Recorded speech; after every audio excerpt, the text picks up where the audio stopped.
Hello everybody, welcome to this week's edition of Art with Jim. Today we're going to be looking at artist Keith Haring, and I want to point you to the iPad here. I have one of his famous works of art up, and it is a picture of two stick figures that look awfully happy to see each other. How do we know that? Well, take a look at these lines kind of coming off the top. They look very bright, very happy, even without faces, which is really incredible.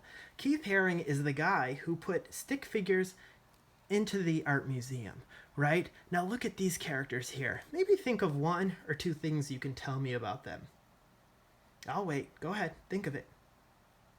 Okay, those are some awesome ideas, right?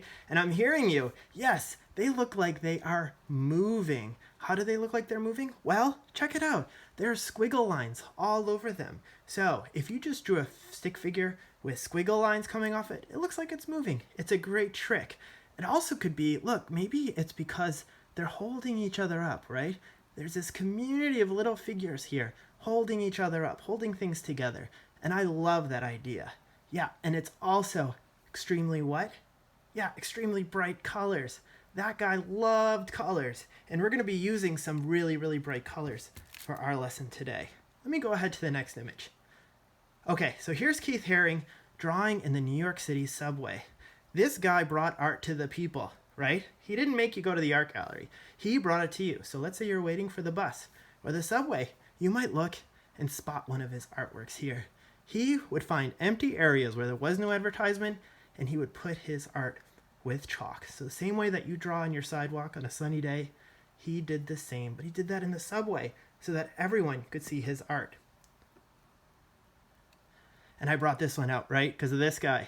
How many eyes does he have? That's right, 3. And 3 eyes says what? Yes, it's a monster, and anybody who draws monsters is okay in my book. And look at this. This guy's funny too. DJ Dog, right? And look, he's talking, right? Because again, lines. He uses lines to show movement, like spinning, right? Dancing, and even talking. And there it is. There it is on a sneaker. So if you want to wear Keith Haring around, you could, right? And he makes lots of that stuff.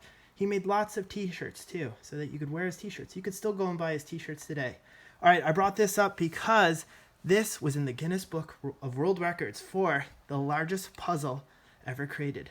32,000 pieces, right? 17 feet wide. So think about that.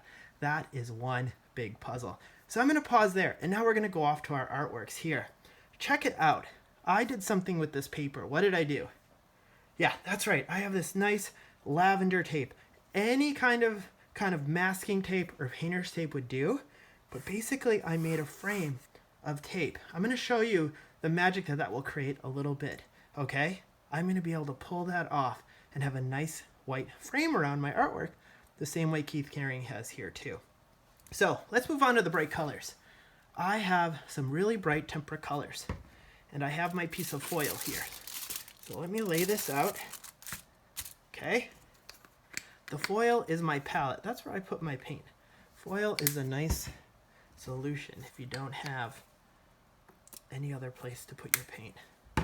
Ooh, look at that. When I put down the paint, it causes a mini earthquake. Ready?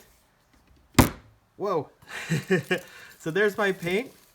Okay. And here's where I'm going to paint. So I want a really, really bright color background. I could just do one color like Keith Haring did here, right? But I'm going to go for a couple. So watch this. I'm going to go for some yellow. And I should say this is bright paint. Bright paint. I'm using a foam brush, but any brush will do. But remember, the smaller the brush, the longer it will take. So I wanted to use a pretty big brush and kind of thin paint. I don't want to add too thick a paint, right? This is just a background. Here, we should see a little bit of magic here. Ooh, I added pink, and believe it or not, pink and that yellow make what color? Yeah, that's right. It is making an orange color. Well, why? Yeah, that's right. Yeah, because pink is just red and white. So the red and yellow mix, right, to get orange. How's that? Not bad. It's very thin. I'm keeping it very thin. You can see I poured way too much paint. I don't need that much. Okay, I'm going to do some green here in the corner. Ooh, I am making a color here Yeah, it's kind of a brown. Why? Well, the pink again has red in it, and green and red make, you got it, it's brown. So I'm going to jump to a different brush. There, much better. I actually wanted green. You might want brown. There are no wrong colors, guys. But remember, if you mix all the colors together, sometimes you get like a gray or a brown. Maybe I'll add a little yellow.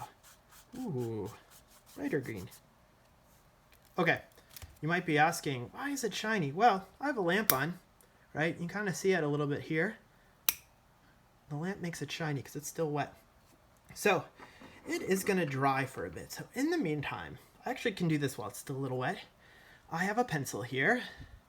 Yep, happy Halloween, everybody. And I'm going to draw some figures and some lines. The trick is to have your lines kind of far apart. Okay, I'll say that again. I don't want my lines too close together because I'm going to be going over these lines with some paint. And I need a little space. So a lot of times people tell me, they say, Mr. Jim, all I can draw is stick figures. And I'm going to say, hey, draw like Keith Haring because that guy made stick figures look good. So check it out. See how I'm drawing some lines? They're a little hard to see. Why? Well, it's pencil. I'm going to resolve that in a little bit. By resolve, I mean I'm going to fix it. I'm going to make it better. Now, this guy needs a friend, right? So I'm drawing my circle head. And this one, she's coming from the top, right? Two figures and a lot of squiggle lines. Wow. This is the part that I love, right? Where it just starts to become easy and fun, right? We did all that hard work and now I can just have fun and draw. All right, so you're probably seeing some of these lines come through. Again, you can't see them great, but I'm gonna fix that. So here's where you have two options. Everybody loves options, right? Paintbrush with some black paint, or a black marker. In this case, I think Sharpie works best, but you might have to ask for it, right?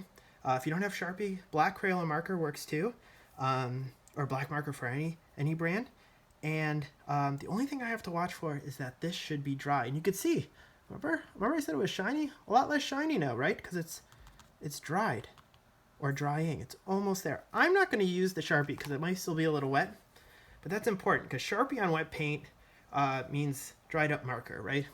Sharpies don't like wet paint. So make sure it dries if you go that route. I'm going to go black paint.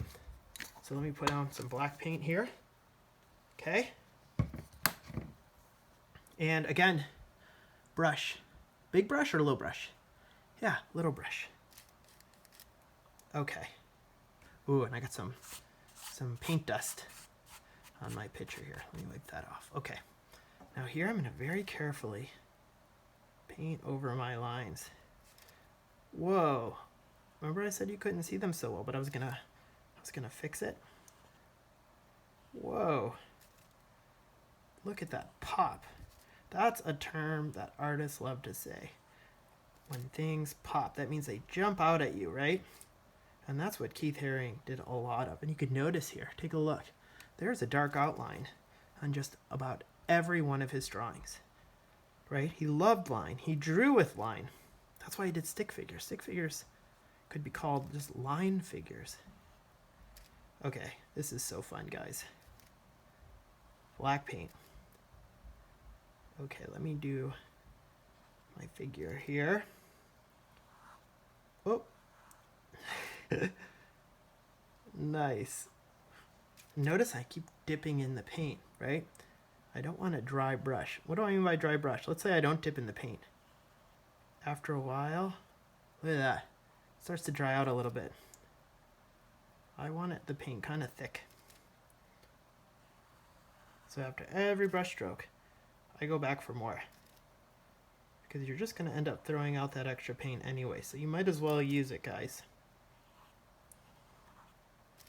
Whoa. And look at these lines. Look, I added that line, even though I didn't draw it with pencil. Why? Because I was inspired. I wanted to show these guys dancing, right? You don't always have to stay in the lines, right? They're just guidelines. They're just a jumping off point, a place to start.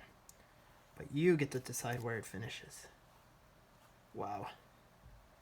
Whoa. Can I overdo it? Yeah. So I need to stop soon, right? Otherwise I'm not going to have any background color. Maybe I'll stop there. And it looks like my guy here has a little tail. That's okay. So maybe you need ears too. There we go. And there's a tail here. Okay. That was fun. I made a little story here, right? Even really without knowing it. All I had is a couple figures and a whole lot of dancy lines. So remember I promised a little bit of magic later on. Ideally I'd let this dry before I took the tape off, but I'm just gonna go for it. Ooh. Wow, look at that. You'd call that a frame, right? It's a nice, clean, kind of white border around my picture. And boy, does that look great. The tape takes off a little bit of the paper sometimes, but that's okay too. Not a big deal. Not a big deal at all. Wow. What do you guys think? All right, what's left? Well, I think something I left out in other videos, I need to sign my name, right? Another great reason why you can have a frame or a border. It's a great spot to put your name. So that was a whole lot of fun. I hope you guys enjoyed getting to meet my friend Keith Haring here, and hopefully you can make something in his style as well. Have a great week, and we'll see you soon.